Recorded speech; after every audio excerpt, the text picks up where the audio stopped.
Gracias por acompañarnos en su programa A Jesús por María.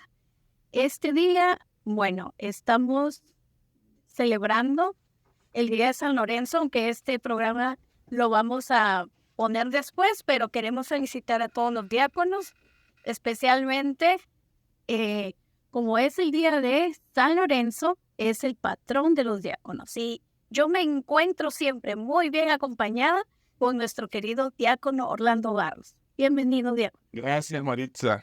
Gracias igualmente. Unas felicitaciones extensivas para todos mis hermanos diáconos y pedirle a San Lorenzo que nos regale ese amor que él tuvo por la iglesia, el amor por los pobres y el amor por nuestro Señor Jesucristo, que entregó su vida por la causa de Jesucristo.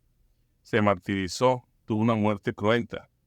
A él lo asaron vivo, pero se murió tan feliz que cuando lo habían, se estaba asado de un lado, le dijo a su verdugo: voltéeme para que quede asado completamente. Y dicen quienes presenciaron, los testigos, los cristianos, que tenía un rostro resplandeciente en su martirio y antes de la muerte.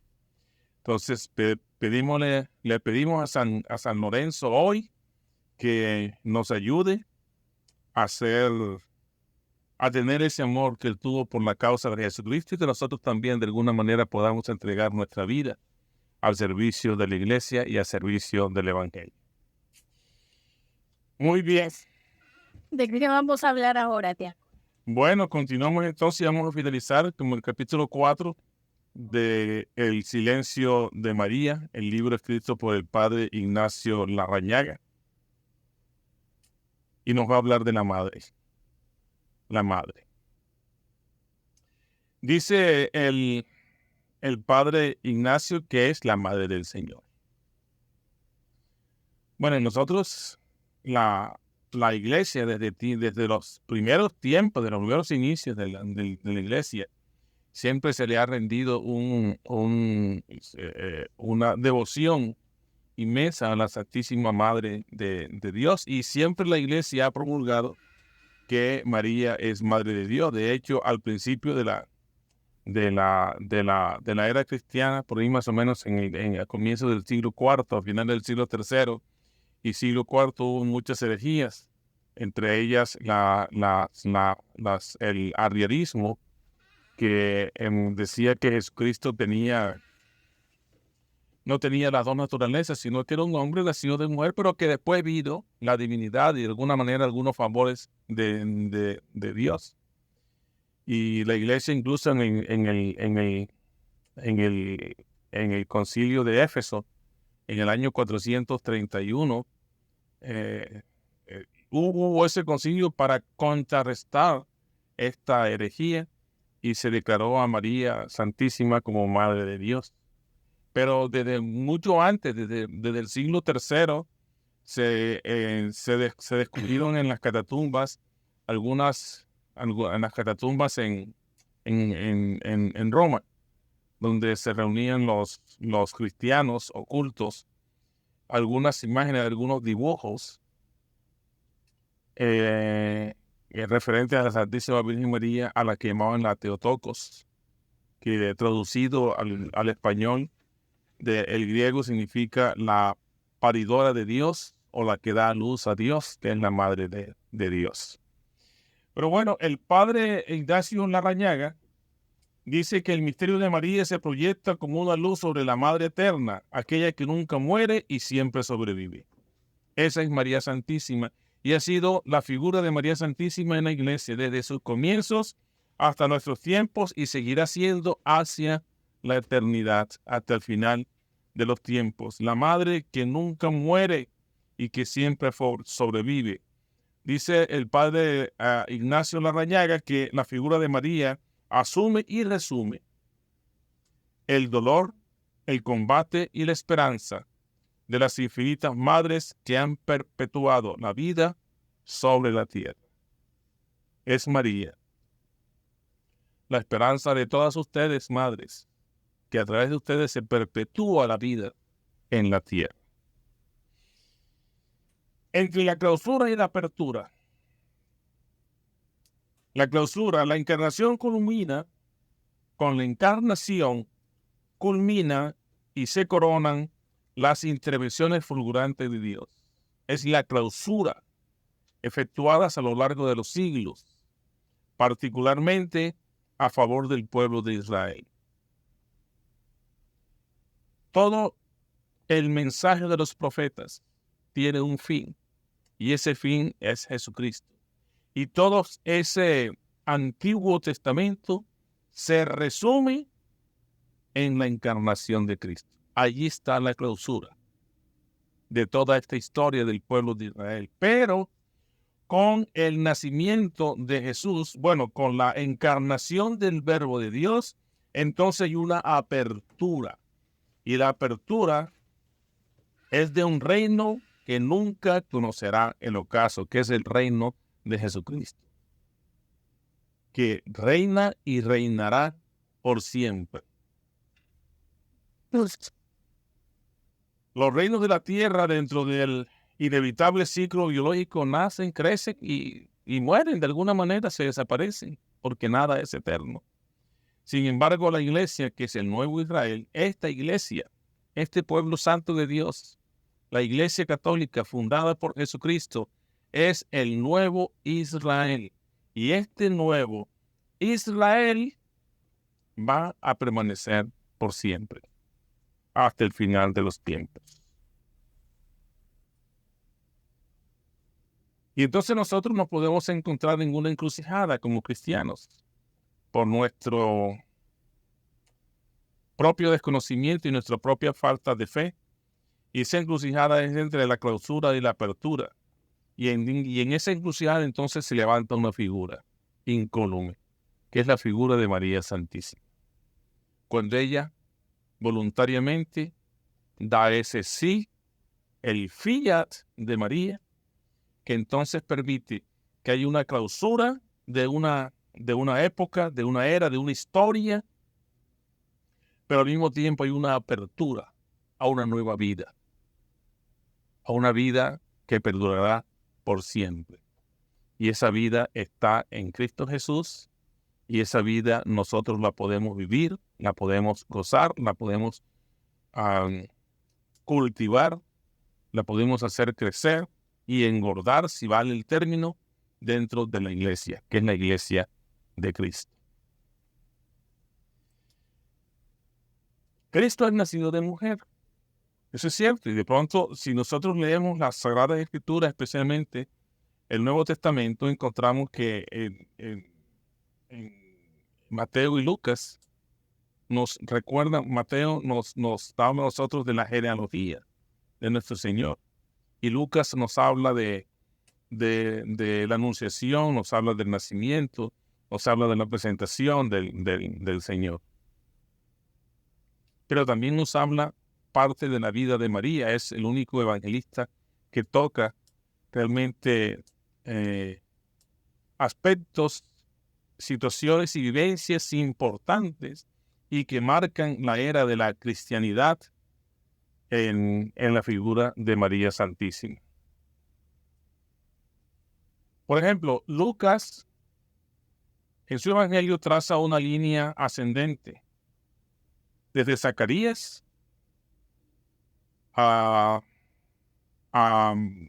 desde Zacarías, descendiente de Abías, y Isabel, descendiente de Aarón. Porque Lucas nos recuerda a nosotros,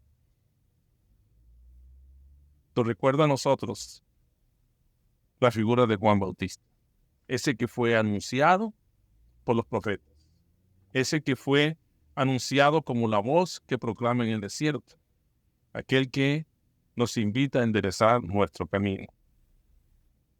Pero Mateo traza una línea descendiente en la genealogía de Jesús, desde Abraham hasta San José. Y termina, fíjense ustedes, que en las Sagradas Escrituras, las genealogías, las familias o los clanes familiares siempre están en la figura patriarcal. Sin embargo, en San Lucas sucede lo contrario.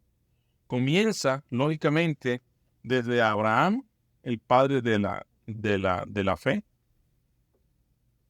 viviendo en un país de Ur tranquilamente, aceptó la invitación que le hizo el Señor a venirse a la tierra prometida. Y después de muchos años, de generaciones en generaciones y generaciones, entonces termina y culmina con Jesús. Pero termina ¿dónde? En María. Todos nombran entonces las generaciones con sus patriarcas. Pero en Lucas termina esas generaciones con Jesús, donde hay la apertura. Y de pronto, para recordar un poco, desde Abraham hasta Moisés hay 14 generaciones. De Moisés hasta el destierro de los israelitas a Babilonia hay 14 generaciones. Y desde el destierro hasta el nacimiento del Mesías hay 14 generaciones. Entonces son muchos años. Y en la lista descendente de Mateo, María queda ubicada al final de la genealogía. Todo árbol genealógico entre los judíos avanza rigurosamente por la línea masculina, lo que estamos hablando. Pero a Cristo no se le puede concebir sin María Santísima. Esa es la gran diferencia. De ahí que Mateo haya incluido necesariamente a María, de modo que la entrada de María en el Nuevo Testamento se realiza así, al final de una genealogía, como referencia condicionada a alguien y una referencia condicionada como madre. María, madre de Cristo. María, madre de Cristo en sus dos naturalezas, la humana y la divina. María, madre de la iglesia, María, madre nuestra, María, madre de Dios. Madre de Jesús, Dios, segunda persona de la Santísima Trinidad. Y escuchando todo esto, de lo que nos ha hablado hasta el momento, se me vienen las letanías de la Virgen María, porque todo lo que se está ahorita describiendo es... Las letanías son hermosísimas, las letanías de la Virgen María. Hay unos meses especiales en donde nosotros con la Legión de María hacemos una noche mariana. Y son generalmente en el mes de mayo. Y algunas veces, si tenemos tiempo y podemos conseguir el permiso en la parroquia o en alguna otra parroquia, lo hacemos en el mes de octubre también. Una noche mariana. Y la noche mariana terminamos con una hora santa. Y en la hora santa, necesariamente u obligatoriamente, como requisito sine qua non, nosotros recitamos las letanías marianas, que son hermosísimas. Si de pronto tenemos la oportunidad de grabar alguna de estas horas santas, lo podríamos hacer y publicarlas en los canales en nuestras plataformas de Radio María y en las plataformas en los canales de YouTube. Exactamente. Buena idea. Sí, lo que pasa es que es difícil para mí, porque es que yo de tecnología, pocón. Se sabe que si hacemos una escala del 1 al 0, del 1 al 10, yo estaría entre el 1 y el 0. Porque sí, sí, bueno. María, Madre de Dios. La doctrina de la Iglesia invariablemente enseña que Jesucristo es rigurosamente hijo de María. No hay duda, no hay cuestionamiento, no hay una pizca que uno pueda poner ni siquiera en duda, sino desconfiar de que eso sea cierto. Ni siquiera los protestantes pueden negarlo. Ni siquiera los protestantes pueden negarlo. Ese es un buen punto. Exactamente. A la manera como cualquier madre suministra todo el fruto de sus entrañas. Mire,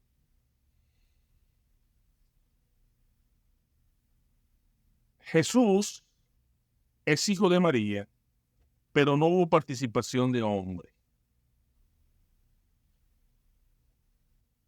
Cuando las células humanas se unen, de nuestros padres, cada uno de ellos aporta la mitad de los cromosomas que tienen en su genoma, en sus células, que nos identifican nosotros como seres humanos. Pero como Jesús no tuvo un aporte de hombre, de humano, entonces su identidad genética vino únicamente de María. Por lo tanto, Jesús y María son idénticos, excepto en la divinidad. Que Jesús, Dios, tiene su naturaleza divina. María, humana, no tiene naturaleza divina. Por lo tanto, María Santísima no es una deidad, no es una diosa. No es, porque es humana. Pero Jesús, su parte humana, únicamente se identifica con María. Por lo tanto, nosotros podemos decir, sin temor a equivocarnos, que María y Jesús son idénticos. Idénticos. Si tuviéramos la posibilidad de hacer un estudio científico de ADN y todo eso, seguramente que... No, y de hecho, hay unos estudios sobre el manto sagrado en donde se ha estudiado el ADN. Y en el ADN solamente hay una carga femenina. No hay cromosomas masculinos. Los cromosomas que determinan nuestra sexualidad o nuestro sexo, perdón, no nuestra sexualidad, nuestro sexo son los cromosomas sexuales, que en el hombre se han determinado XX porque tienen XY, y en las mujeres XX porque tienen esa forma. Esos cromosomas. Sí, son los cromosomas, tienen la forma de X y uno de ellos tiene la forma de Y, que es lo que nos da a nosotros nuestro sexo, en que seamos hombres o seamos mujeres. Y está en todo nuestro ser. Desde nuestro cabello, entonces, si nos toman un cabello, ahí está la carga genética, pero igualmente la carga genética está en la planta de los pies, exactamente igual. Bueno, entonces, María suministró una naturaleza humana con la cual se identificó el Verbo y el fruto de Jesucristo. Por lo tanto, esa naturaleza humana de Jesús es idéntica a la de María. Y moviéndonos dentro del enlace y significado del dogma, el dogma como María, Madre de Dios, elaborado por la reflexión de la Iglesia a partir de los datos bíblicos y definido en el Concilio de Éfeso, que hablamos hace unos instantes atrás, del Concilio de Éfeso, que fue en el año 431. María no fue solo la madre de Cristo en cuanto a hombre, sino también madre de Jesucristo en su naturaleza, en la persona divina del Verbo también. Ese es el significado del primer dogma mariano.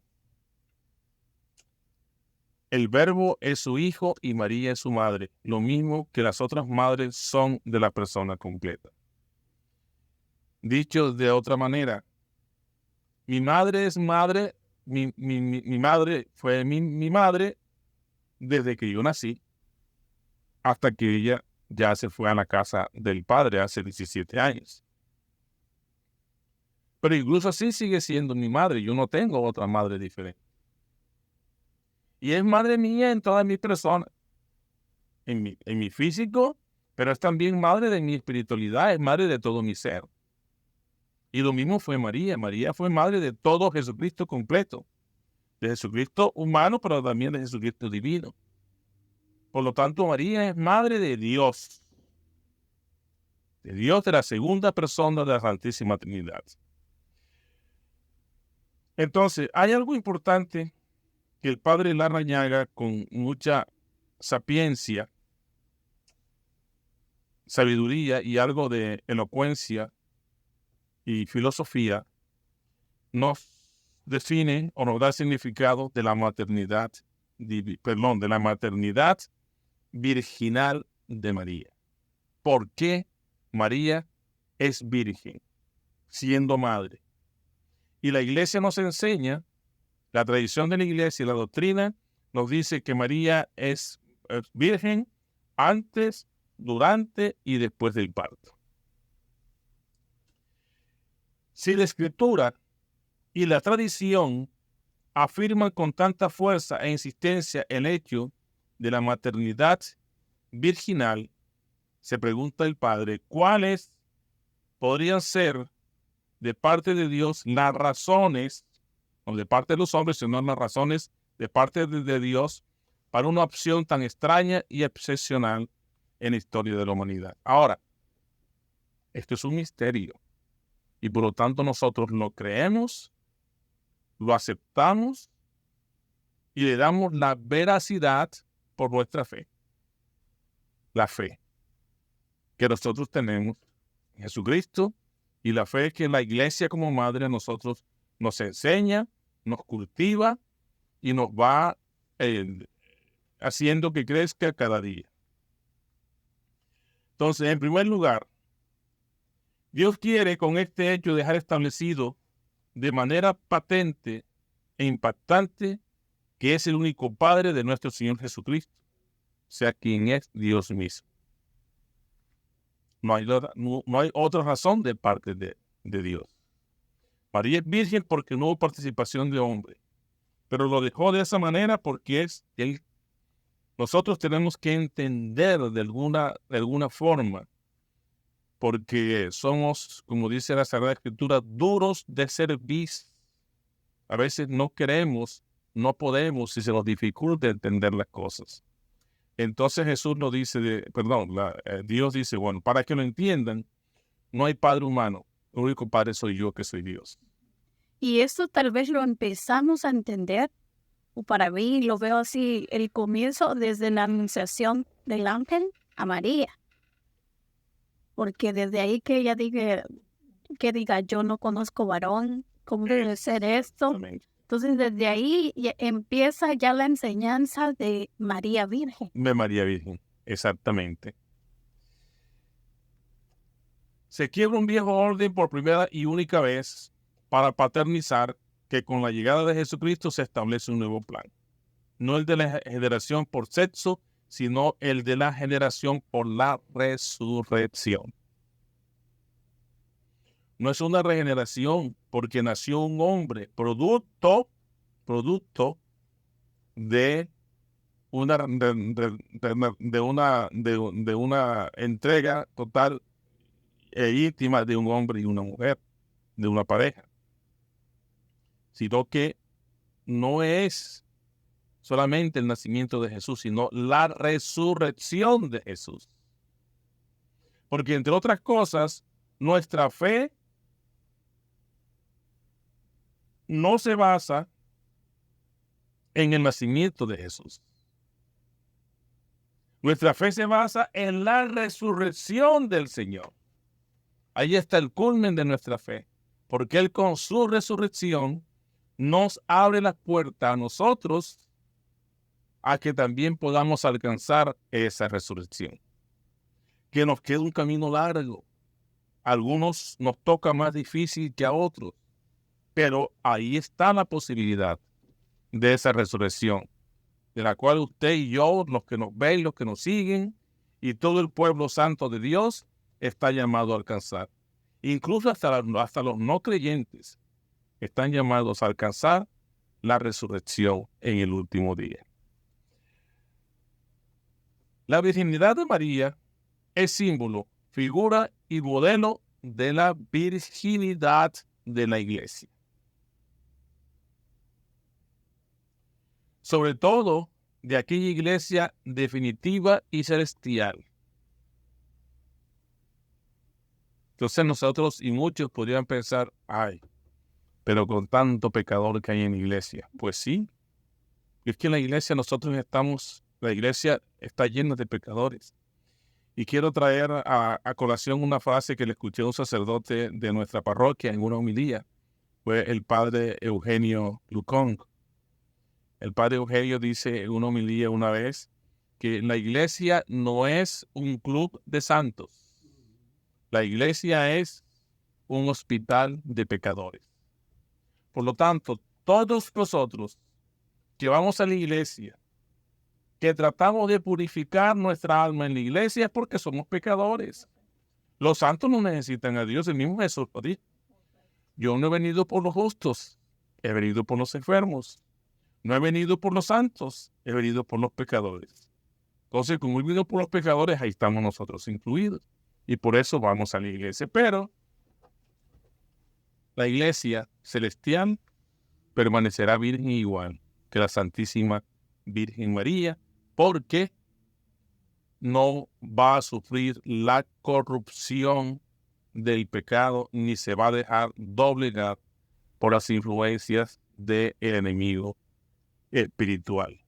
Y eso que toca es bien importante porque cuántas veces no hemos escuchado más de alguna persona que nos dice, yo no voy a la iglesia porque ahí está fulanito que se cree que ya es aquí, que ya es allá, o yo no voy a este grupo porque ahí está la menganita y qué sé yo. Sí. Entonces, desde ese momento es como que vamos por ahí.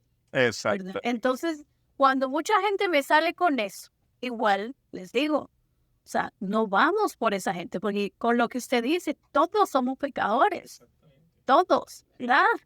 El Señor lo dijo, quien tira la primera piedra, ¿verdad?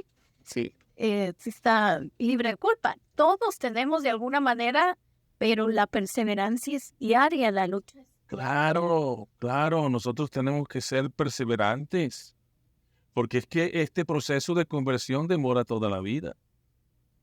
Mire, personalmente, yo aspiro, deseo y lucho todos los días por ir un paso a la vez, pero hacia adelante. Pero les confieso, y lo confieso públicamente, muchas veces yo siento en mi propio ser que en vez de huir un paso adelante, voy 2 pasos atrás. Porque esto no es fácil. Es más, una de las cosas más difíciles que hay en la vida es ser buen cristiano. ¿Cuánto cuesta ser buen cristiano? ¿Cuánto cuesta ser un Cristo vivo y mostrarse a los demás con otro Cristo, como nos pide la iglesia y nos ha pedido el Santo Papa? ¿Cuánto nos cuesta a nosotros? ¿Cuánto nos cuesta a nosotros reflejar la figura de María Santísima en la situación diaria de la vida, lo que nos toca vivir en la familia, en el trabajo, en la calle, en todas partes? Porque es muy difícil. Sin embargo, nosotros, siendo conscientes de lo difícil que es, debemos de luchar todos los días. María en los meses de la gestación. ¿Cuál era la estatura psíquica y espiritual de María por esos días de gestación? Ya lo habíamos discutido aquí. Y habíamos dicho que María tenía una madurez que sobresalía para su edad y tenía una estructura en su formación que era superior a todas las personas de su época y sigue siendo superior para cualquier otra persona, incluso de nuestra época y de nosotros mismos. Pero hay dos aspectos importantes que nos cita el padre Larrañaga. La primera es la escena de la Anunciación y la escena de la Visitación. Estos 2 episodios.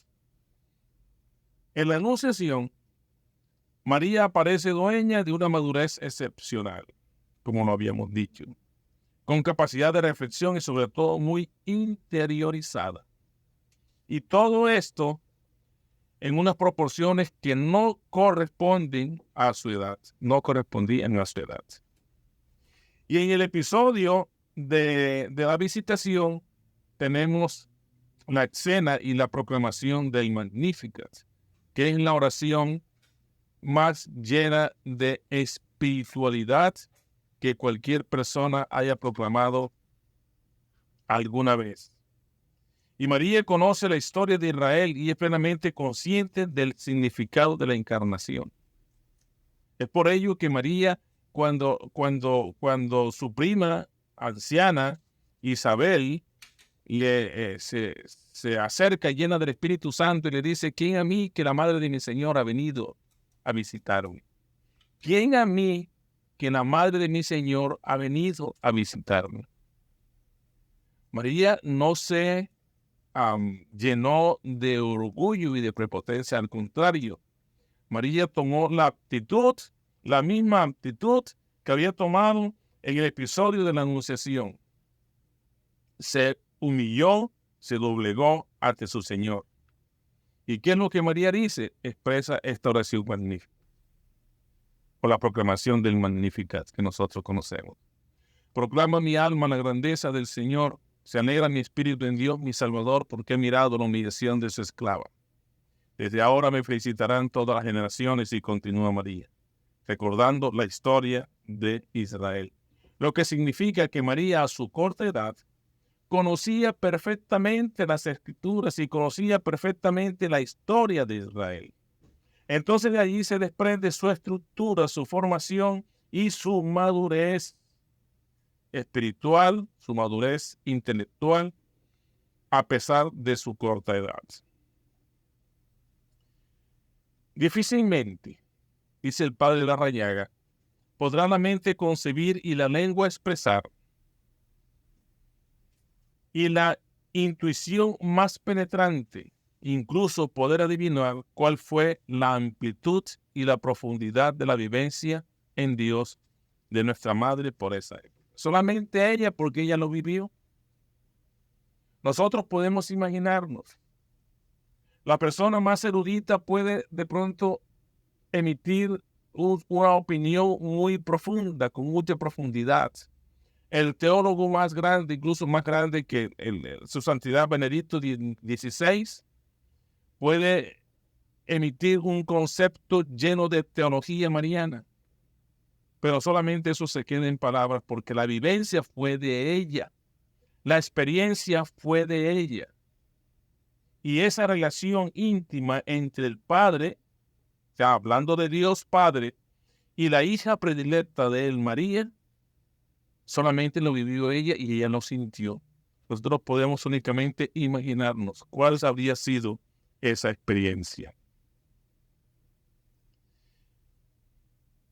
¿Cuánto nos queda, Maritza? Tenemos 15 minutos. 15 minutos. Muy bien, vamos a tratar de terminar en estos 15 minutos. Mire, lo dice el Padre, que María vive abismada en un universo sin fondo y sin contornos, mirando siempre contemplativamente al centro de su ser, donde se realiza el misterio infinito de la encarnación. María Santísima no tenía otra preocupación, no tenía otra intención, ni tenía un propósito diferente que su relación con Dios. Por lo tanto, no podemos enmarcar a María en un universo limitado, porque el universo de María Santísima era ilimitado, pero no era ilimitado hacia afuera, hacia el infinito, era ilimitado hacia su interior, hacia vivir, disfrutar y gozar a plenitud el misterio mismo de la encarnación. Porque ella sabía, muy bien lo sabía, que en su ser, en su vientre virginal, vale la pena volverlo a decir, se había encarnado Dios, el dueño del universo, el creador del mundo. El creador de ella se encarnó en ella para que ella le diera vida como hombre. El verbo de Dios, la palabra de Dios, el Evangelio de San Juan, en el capítulo 1, del versículo 1 al 19, o hasta el 20, hasta el 19, no nos habla más sino que de una nueva creación. Y aquí está contestando a una duda que yo siempre he tenido cuando rezo incluso las letanías. porque digo, ¿por qué dice madre del Creador?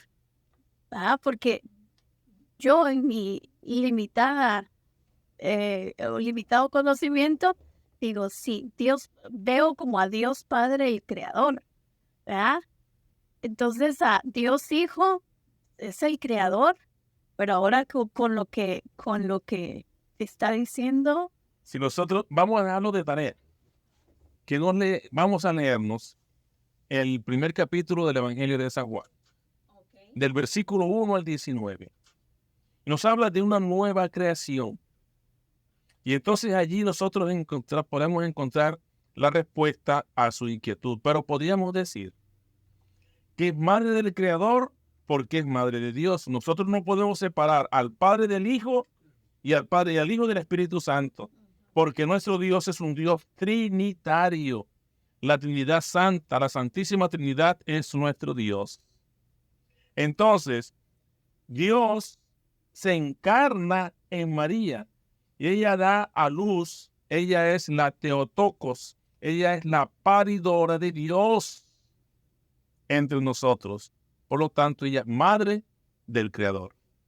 Porque en lo mismo inicio, en la misma creación, y en el libro del Génesis, nosotros podemos descubrir, allí está retratada la Santísima Trinidad. En el principio todo era oscuridad y el Espíritu de Dios revoloteaba sobre las aguas. Nos dice el capítulo 1 del libro del Génesis, versículo 1 y 2. Revoloteaba sobre las aguas. Y más adelante, cuando el Señor crea todo, que separa la tierra del cielo, las aguas de la tierra, que crea los peces, que crea a los animales salvajes, a las aves, a los reptiles. Entonces el Señor vio que todo estaba bien. Y entonces le dijo a alguien, hagamos al hombre a nuestra imagen y semejanza. Alguien me dijo una vez, pero es que le puedo estar hablando con el Espíritu Santo. Pero es que el Espíritu Santo es espíritu, no tiene forma. Entonces, ¿cuál es la imagen del Espíritu Santo? Pues las Sagradas Escrituras a nosotros nos muestran al Espíritu Santo en forma de nube, en forma de luz, en forma de la zarza ardiendo que se le presentó a Moisés, en forma de paloma, en forma de llamas de fuego en el día de Pentecostés. Tienen muchas formas. Es la transfiguración como una nube luminosa que lo cubrió todo. O sea, tiene muchas formas el Espíritu Santo. Pero entonces si dice, hagamos al hombre a nuestra imagen y semejanza, a su Hijo Jesús. Por lo tanto, ellos están siempre juntos. Desde el principio de los tiempos, desde toda la creación hasta la eternidad. Y la Santísima Trinidad no lo podemos separar. Por lo tanto, es madre del Creador, porque la Santísima Trinidad es quien crea el mundo. Bueno, el Hijo, retrato de su madre. De María sabemos nosotros muy poco, ¿verdad? Sí. Sabemos lo que está en el Nuevo Testamento. De hecho, el silencio de María. Exactamente, de hecho, el silencio de María. Y lo que tenemos en el Nuevo Testamento, dice el Padre que utiliza una palabra que lo define todo, es muy parco, que son apenas episodios de María Santísima. Algunos eventos de la Anunciación, el nacimiento y la niñez de Jesús hasta los 12 años, ¿verdad? Y luego aparece María nuevamente cuando ya el Señor empieza. Incluso Mateo la refiere una sola vez, cuando dice, mira que tu madre te está buscando. Y luego aparece la Santísima Virgen María en el camino a la cruz, cuando Jesús se encuentra con su madre y después al pie de la cruz. Y posteriormente la encontramos en el libro de los Hechos de los Apóstoles, cuando dice que nos refiere San Lucas, que los discípulos estaban reunidos en presencia de algunas mujeres. Y entonces nombra a María la de Cleofás, María, y entonces habla María, la madre del Señor. María, la madre del Señor. ya no es la madre de Jesús, es la madre del Señor en el libro de Hechos de los Apóstoles. Entonces eso es muy poco lo que nosotros sabemos y conocemos de María. Y a pesar de esta precariedad informativa, para saber quién fue María, disponemos, sin embargo, de una fuente segura y de investigación que es su propio hijo. En Jesús está reflejada María. Y las razones que nos da el Padre son las siguientes. Todos nosotros somos un producto de las inclinaciones y tendencias combinadas de nuestro padre y de nuestra madre, lo que hablamos nosotros de la carga genética, ¿verdad?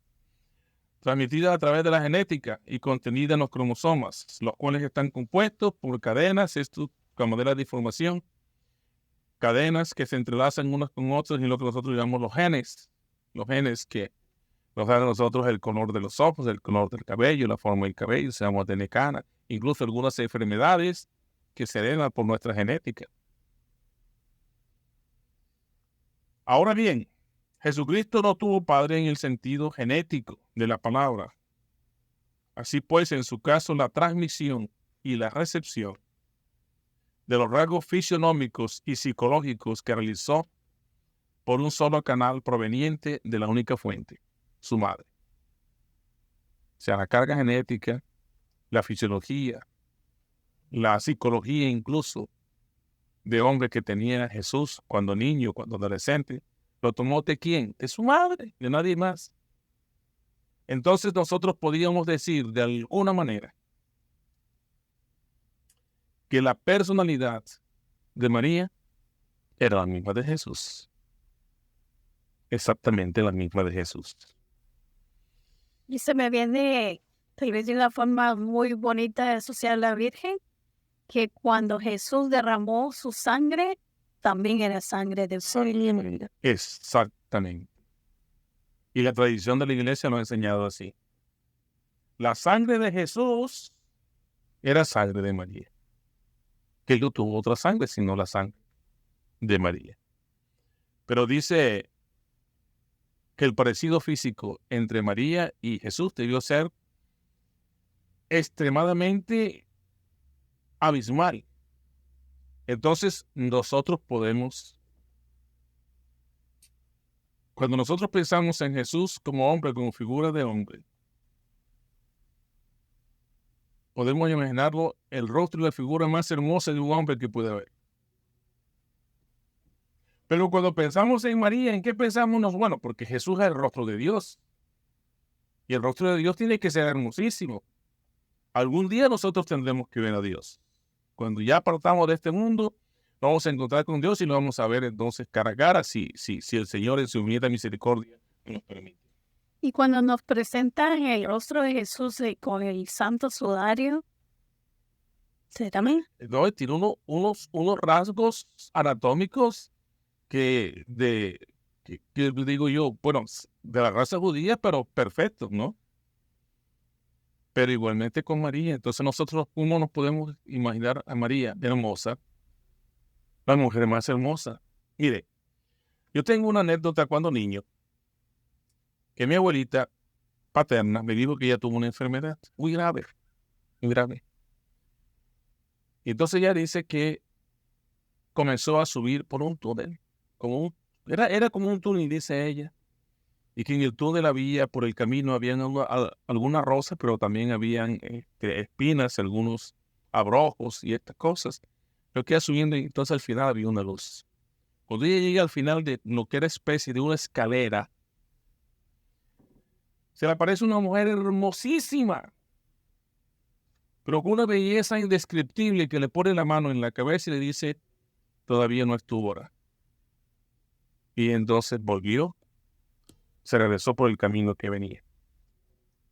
Cosas que recuerda. Y de pronto esta experiencia de la visión del túnel y la luz al final del túnel, como describen, muchas personas lo han descrito. Sí. Incluso hay muchos artículos que hablan de las personas que han regresado y todas estas cosas, ¿verdad?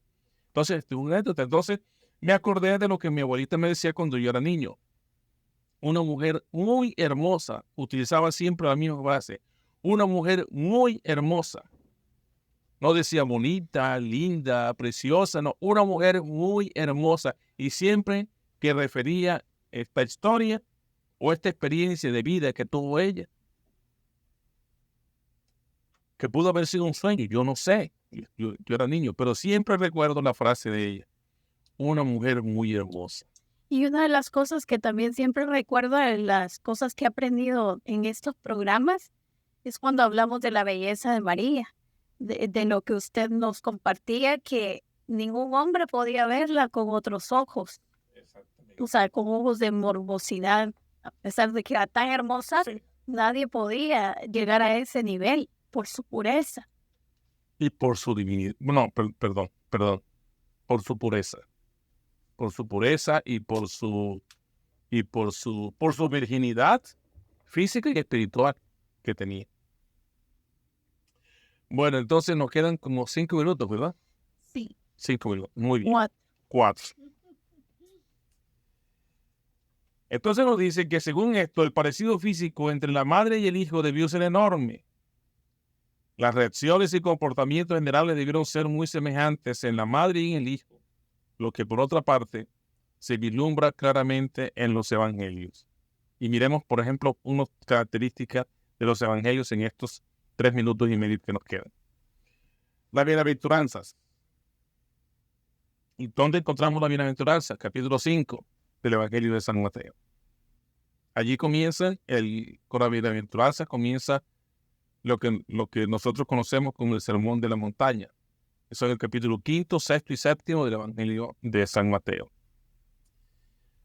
Siempre que aparece María en los evangelios, lo hace con aquellas características que están descritas en el Sermón de la Montaña.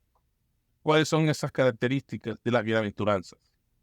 Paciencia, humildad, fortaleza, paz, suavidad, misericordia, entre otras. Y son las características que tiene María, son las virtudes que tiene María. Aquí en un programa anterior de hace, no sé, de pronto 6 meses o de pronto un poco más, hablamos nosotros de las virtudes de María. Y están estas descritas: la fortaleza, la entrega, el amor de Dios, la humildad, la paciencia, la misericordia. Es evidente que Jesús, dice el padre Larrañaga, son palabras del padre Larrañaga. Es evidente que Jesús no hizo otra cosa en la montaña que diseñar aquella figura espiritual de su madre, que le surgía desde las profundidades de su subconsciente. Fue lo que Jesús, recordando la figura de su mamá desde su niñez, la describió en las bienaventuranzas, dice el padre Larrañaga. Y termina diciendo, las bienaventuranzas son una fotografía de María.